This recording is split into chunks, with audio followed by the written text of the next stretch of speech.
gone away from me positively looking and thinking that, well, there is some issues that we need to address, but there are directors who have been elected and directors that would be re-elected in a position that can take us forward with different ideas and new horizon at the end.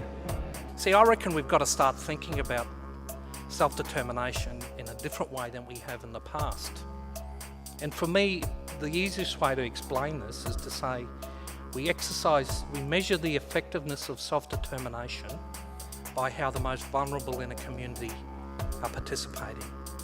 And the most vulnerable in a community are being heard, not just strong people.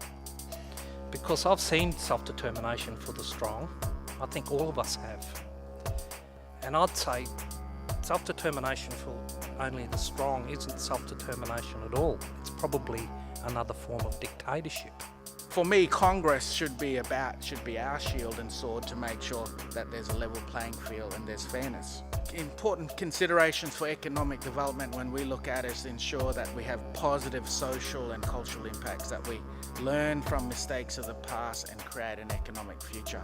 And it's about our decision to get the best information to say yes or no.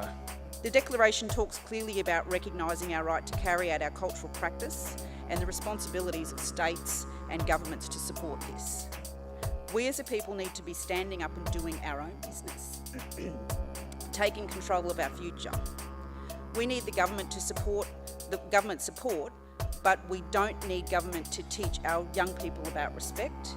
We don't need government to be able to take our kids back out onto country, to teach them, and we don't need government to help us revitalise our culture.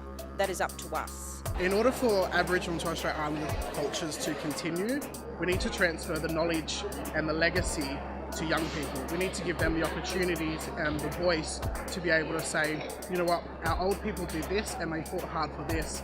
It's now time for young people to step up into those positions and into those leadership roles to ensure that our history and our culture does not end. It's time for our mum to invest in young people, in our futures, in our education and everything. One of the most important things for me on this is to harness the amazing abilities that already exist in Congress. I know we talk about let's expand the membership, which is absolutely important, but how do we actually already and harness what we've got, and how do we give that a voice? Chamber 3, that will be what I can do. We've got to re-engage all of those mob who are out there, who are a part of the Congress but haven't participated or aren't participating.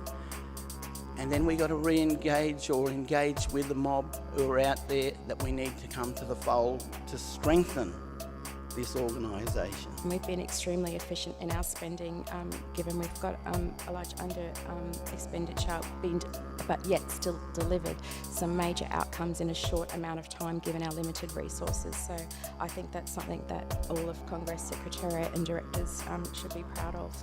As Aboriginal and Torres Strait Islander people, we can and should be very proud of what we've achieved. Our resilience, our sense of identity and our traditional core values around the importance of connection to and responsibility for country, central place of families, culture and inclusion. I'm under no illusions about the scale and significance of the challenges facing our peoples and communities. It would be virtually impossible to count the number of reports, surveys, studies and inquiries that have been chronicled on our disadvantage.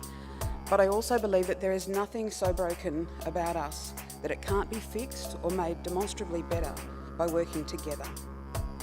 In order to do that, we must have the confidence, the focus and the patience to rise above the noise and the distractions, the egos and the personal agendas.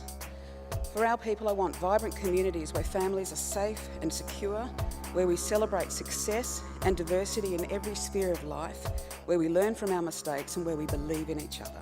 We've just heard from our directors-elect. I'm thinking that the baton has appropriately passed from one generation of directors to another, and that those who've worked hard to make this National Congress and all of our civil rights movements valid and worthy, I think that they can really rest easy in hearing from the maiden speech. Thank you very much for that, Kirsty, as well as the other directors on what they campaigned for and what they're going to make their measure and mark in the National Congress journey forward. They will be joining now Les Malza, Tammy Solonik, Rod Little and Daphne Yaram to make up the board from the National Congress of Australia's First Peoples from August of this year. Can we please again welcome the new directors but also thank the current board members for their contributions.